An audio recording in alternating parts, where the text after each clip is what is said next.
கோர்ஸை 1 lakh 2 lakh Delhi போனால் 3 lakhs கொடுத்து ஸ்டே பண்ணி படாத பாடுபட்டு படிச்சுட்டு இருக்காங்க. You know the worth of this. ஒரு கிளாஸ் வந்து எடுக்கிறதுக்கு மோர் தென் 5,000 கேட்குறாங்க.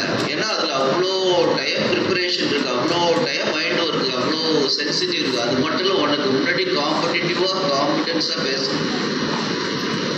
நமக்கு அதெல்லாம் இல்லாமல் நமக்கு நாமே திட்டத்தில் என்ன வளம் இல்லை இந்த திருநாட்டுக்கு மாதிரி என்ன வளம் நம்ம பிரிஸ்டல் ஸ்டாஃப்கிட்ட இல்லைங்கிறத முன்னிலைப்படுத்தி ஒவ்வொருத்தரையும் நான் ஒரு டாஸ்க்கை கொடுக்குறேன். அவங்க இங்கே வந்து ஏன் ஃபுல்லாக உட்காந்துருக்கேன்னா இதில் அவங்க எவ்வளோ நேரம் செலவு பண்ணியிருக்காங்கிறத நான் என்ஜாய் பண்ணிட்டு உட்காந்துருக்கேன். கொடுத்த பொறுப்பை எடுத்துக்கிட்டு சரியாக செய்யணுமேங்கிறதுக்காக. Why the rose is liked by all peoples and all functions?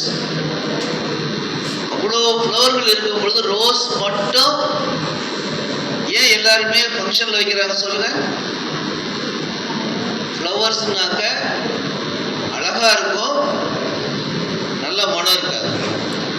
நல்ல மனம் இருக்கும், மனம் இருக்காது, அழகா இருக்கும். அல்லது அழகா இருக்கும். இப்படி காம்பினேஷன் 4 வகையில் சொல்லும்போது எல்லாரும் விரும்பக்கூடிய நறுமணமும் அழகும் பெற்றது ரோஸ். அதனால தான் அது மட்டுமே எடுத்துக்கிறாங்கன்னு சொல்லுவாங்க. அதே மாதிரி மக்கள் அது மாதிரி தான் அழகா இருக்கலாம், இருக்காது, இது இருக்கலாம், அது இருக்காது. இப்படி 4 அப்ஜெக்டிவ் ஏபிசியில் சொல்லிட்டு those who are having the commitment and competence. You understand? எப்படி ரோஸ் வந்து அழகாகவும் நல்ல நறுமணமாக இருப்பதால் விரும்பப்படுகிறதோ அதுபோல் தான் இவ்வளவு பேர் இருந்தாலும் those who are having the commitment and competence. கமிட்மெண்ட்னா நான் நிறைய ஸ்டாஃப்ல கேட்கும்போது நான் எடுத்துக்கிறேன் சார் போட்டி போட்டு வர்றாங்க. That is called commitment. நீ ஒன்றை ஒரு வீடியோ எடுறான்னு சொல்ற ஒரு நாள் எல்லாம் கம்ப்யூட்டர் தெரிஞ்சு உட்காந்துருக்கான் யோசிக்கிறான். இந்த ஒரு திருவிழாவில் ஏதோ ஒன்று அடிக்கிறதுக்கு ஆம்பளை கூட்டாருன்னு ஒரு ஆம்பளை சொல்லுவான்.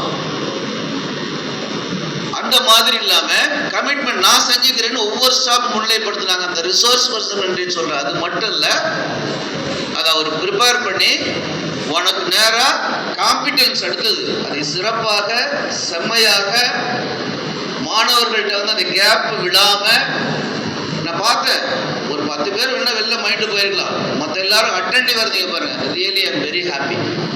இந்த ப்ரோக்ராம் சக்சஸ்ங்கிறது முக்கியமான காரணம் யூ ஆர் ஆல் அட்டெண்டிவ்.